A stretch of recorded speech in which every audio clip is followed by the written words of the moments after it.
we decided very quickly in our processing that we did not want to necessarily bat around. We didn't want to fight about ideas, but at the same time, we didn't want to suppress our ideas.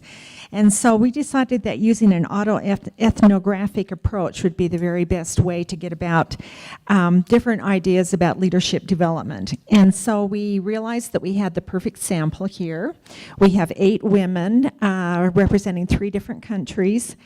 And so we moved from there. We decided that we would tell our own story about leadership, and through the story we would observe and reflect on our pathway, and then we would connect it to a socio-political framework, which is happening at the end of this presentation. And we felt that this was an authentic way to consider gaps in leadership. So we developed a leadership question: how did and do I develop, create, and maintain a leadership identity? And a few of our group members demurred and said, "Oh no, I'm not a leader." And we said, "Come on, get over that. You are, you know." Then we developed personal interview questions based on our overall question. And we had 5 of those. I won't go through them, but I will give you the first question that we started with, and then we just move from there as we would like in our narratives. And how do past experiences from childhood, adolescence, and early adulthood influence present and future leadership? And how do present influences also affect those? And we spent a lot of time writing. We were the quiet contemplation group. We needed quiet, peace and quiet to write. And then we shared our writings with each other. Our demographics include 8 women ranging from age, from our baby of 39 to our wonderful goddess at 69, and the mean age is 54. We all are PhDs or almost PhDs. We're all in academe or private practice, or I can't think of.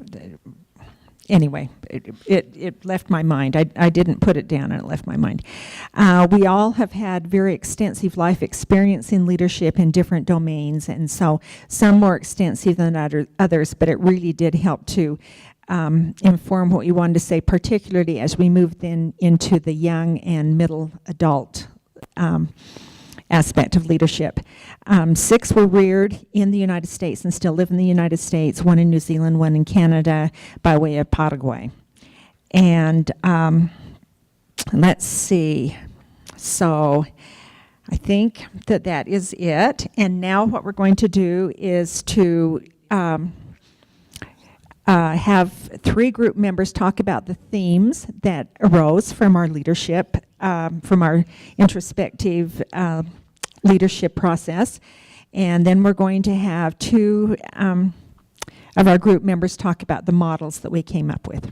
Okay, so basically, let's just talk about kind of our working model a little bit before we launch into the results from our autoethnography. Basically, we decided that the leadership identity development process is not linear. So hopefully a lot of people here will be familiar with the game Chutes and Ladders, or our friends from the Commonwealth call it Snakes and Ladders.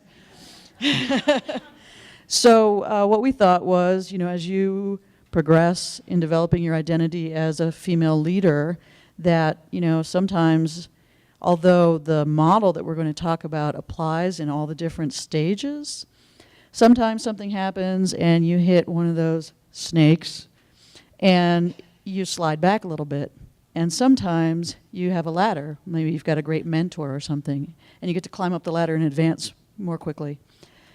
And what we're hoping is sometimes with resiliency, instead of going all the way back down the slide, you can just maybe get knocked back a couple squares and not go back as far. So that's kind of the overarching structure. And we've only got 5 minutes, so ladies, let's talk about our results. So our first theme is creation, non-conscious leadership identity. This formation begins in childhood. So some of the factors were the birth order, if you cared for your siblings or other children, being or feeling responsible for the family in some way, You were favored by adults or teachers when you were younger in school, and your natural inclination toward taking charge, directing others, or influencing action. So we're going from childhood to adolescence to adulthood in terms of the themes that we saw across all 8 of us. So that was the childhood piece. I'm going to talk for just a moment about the adolescence piece, which we found that the 8 of us really had a lot of convergence in terms of our leadership from the childhood perspective.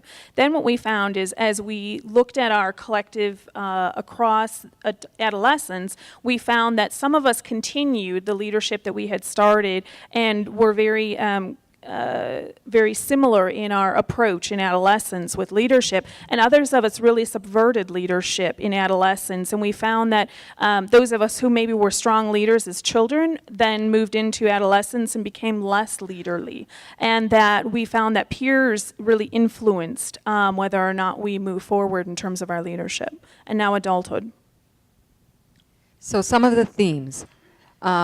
Owning and embracing your identity, who you are, and finding your authentic self, establishing your personal and life purpose or intention, actively pursuing a leadership pathway, receiving feedback and reinforcement could either enhance or deter leadership identity, recognizing our strengths and talents, even if they weren't mainstream, feeling responsible for others, learning to learn from failures, honoring the reciprocal nature of leadership. I can learn from those I lead. It's a collaborative process. Women, seeing ourselves as pioneers, a theme of mentorship, and then around gender, the expression of our feminine and our masculine. So those were the main themes. We're going to move in very quickly into the model that was developed. There are these schemas and kind of our understanding of the world, and so we think that the 2 most kind of relevant schemas for women's leadership identity are leadership schemas, so how we understand leadership, how we make sense of it.